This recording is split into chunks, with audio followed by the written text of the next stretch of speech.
ഇലയട ഇഷ്ടമില്ലാത്ത മലയാളികൾ ഉണ്ടാവാൻ ചാൻസേ ഇല്ല. അപ്പം നല്ല സൂപ്പർ സോഫ്റ്റ് ആയിട്ടുള്ള ഇലയട നമുക്ക് അരിപ്പൊടി ഒന്ന് ബാറ്റർ രൂപത്തിലാക്കി വാഴയിലയിൽ ഒന്ന് ഒഴിച്ച് ഒന്ന് വേവിച്ചെടുത്ത് ഈസി ആയിട്ട് തന്നെ തയ്യാറാക്കിയെടുക്കാം. അപ്പം നമ്മുടെ നല്ല സൂപ്പർ സോഫ്റ്റ് ഇലയട തയ്യാറാക്കാൻ വേണ്ടിയിട്ട് ഒരു ബൗളിലേക്ക് 1 കപ്പ് അളവിൽ അരിപ്പൊടി ചേർത്ത് കൊടുക്കാം. ഇതിലേക്ക് ഒരു നുള്ളു ഉപ്പുകൂടെയും ചേർത്തതിന് ശേഷം നല്ലതുപോലെ ഒന്ന് മിക്സ് ചെയ്തെടുക്കാം. അതിനുശേഷം നമുക്ക് ഇതിലേക്ക് നല്ല ചൂട് വെള്ളം ഒഴിച്ചിട്ട് ഇഡ്ലി മാവിൻ്റെ രൂപത്തിലൊന്ന് കുഴച്ചെടുക്കാം. നമ്മൾ അപ്പത്തിനും ഇടിയപ്പത്തിനൊക്കെ എടുക്കുന്ന അരിപ്പൊടി വേണം ഇതിലേക്ക് എടുക്കാനായിട്ട്. ഇപ്പം ഞാൻ 2.5 കപ്പ് അളവിൽ വെള്ളം ഒഴിച്ചതിന് ശേഷം ഈ ഒരു പരുവത്തിലൊന്ന് ആക്കി എടുത്തിട്ടുണ്ട്. നമ്മൾ കുഴച്ചെടുക്കുമ്പോഴത്തേക്കും ഈ ഒരു പരുവത്തിൽ വേണം മാവ് ഇരിക്കാനായിട്ട്. ഇനി നമുക്കിതൊന്ന് മാറ്റി വെച്ചതിന് ശേഷം ഒരു പാൻ ഒന്ന് ചൂടാകാനായിട്ട് വെച്ചിട്ട് അതിലേക്ക് 1 സ്പൂൺ അളവിൽ നെയ്യ് ഒഴിച്ചു കൊടുത്ത് ഇതിലേക്ക് 1 കപ്പ് അളവിൽ ചെറിയ തേങ്ങ കൂടി ഒന്ന് ചേർത്ത് ഒരു 2 മിനിറ്റോളം നന്നായിട്ടൊന്ന് വഴറ്റിയെടുക്കാം.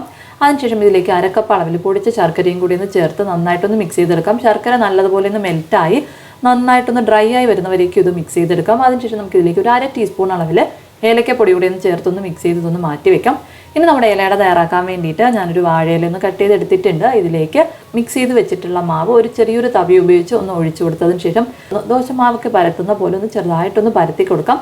അതിനുശേഷം ഇതിൻ്റെ ഒരു സൈഡിലായിട്ട് നമ്മൾ റെഡിയാക്കി വെച്ചിട്ടുള്ള ഫില്ലിംഗ് ഒന്ന് വെച്ച് കൊടുത്തതിന് ശേഷം മടക്കിയെടുക്കാം. നമ്മൾ റെഡിയാക്കി എടുത്തിട്ടുള്ള മാവ് കറക്റ്റായിട്ടുള്ള കൺസിസ്റ്റൻസിയിലാണെന്നുണ്ടെങ്കിൽ നമ്മൾ മടക്കിയെടുക്കുമ്പോഴത്തേക്കും മാവ് ഒഴുകി പോകാതെ ഇരുന്നോളും.